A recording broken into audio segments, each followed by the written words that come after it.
Praise the Lord மக்களே. கல்வாரி நாதன் சிலுவையில் பேசின வார்த்தைகள் 7.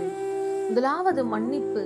அதாவது ஒருத்தவங்க மரிக்கும் தருவாயில கூட இவ்வளோ பேசுவாங்களா அப்படின்னு பொழுது ரொம்ப ஆச்சரியம். அவர் பேசினதோ 7 வார்த்தைகள் தான். அதுவும் அது நம்ம இன்றைக்கும் அதை நம்ம நினைவு கூறுவர்களாக நம்ம இருக்கிறோம். முதலாவது மன்னிப்பு. இதாவே இவர்களுக்கு மன்னியோன்னு சொல்றாரு. சிலுவையில் அரைஞ்சவங்களை தெரியாம செய்யறாங்கன்னு சொல்லுவாரு. யாரால சொல்ல முடியும்? யோசிச்சு பாருங்களேன்.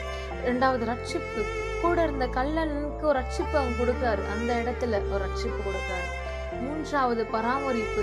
என்னதான் ஏசப்பா பாவத்திலிருந்து பிறக்கலன்றதுனால மரியாள் தாய் இல்லைன்னு சொல்ல முடியாது இல்லைங்களா?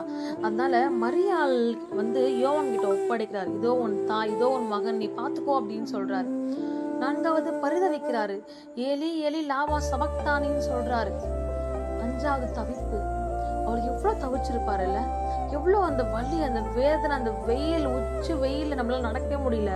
ஆனா அவர் அந்த வெயில்ல நின்னுட்டு ஐயோ தாகமா இருக்கிறேன்னு பொழுது தண்ணி கொடுக்கலங்க. அவருக்கு எவ்வளவு வலிச்சிருக்கான் அவருக்குல. ஆனா நம்ம நினைக்கிற தாகம் தண்ணியா இருக்கு, ஆனா அவர் நினைக்கிற தாகம் ஆத்ம தாகமா இருக்கு. இந்த மக்கள் இன்னும் திருந்தாம இருக்காங்களே அப்படின்னு நினைக்கிறாரு. 6வது முடிப்பு. முடிந்ததுன்னு சொல்றாரு. முடிந்ததுன்னு சொல்லி தலையை அப்படி சாய்க்கிறாரு. 7வது ஒப்படைக்கிறாரு. பிதாவே இந்த என் ஆவியை ஒப்புவிக்கிறேன்னு சொல்லிட்டு உரத்த சத்தமாய் அவர் கத்துறாரு. இதுதான் அவர் பேசின 7 வார்த்தைகள். இந்த 7 வார்த்தைகள் நம்ம வருஷந்தோறும் தியானிக்கிறோம் தவிர நம்ம கிட்ட இருந்து ஒரு மாற்றமும் வரலன்றது தாங்க அவருக்கு பெயின்ஃபுல்லாவே இருக்கும். இந்த நாள்ல கூட, இந்த நாள் நம்ம அநேக துக்கமுகமா இருக்கவே கூடாது. அவர் நமக்காய், நம்முடைய பாவங்களுக்காய் அவர் சிலுவையை சுமந்து முடிச்சுட்டாருங்க.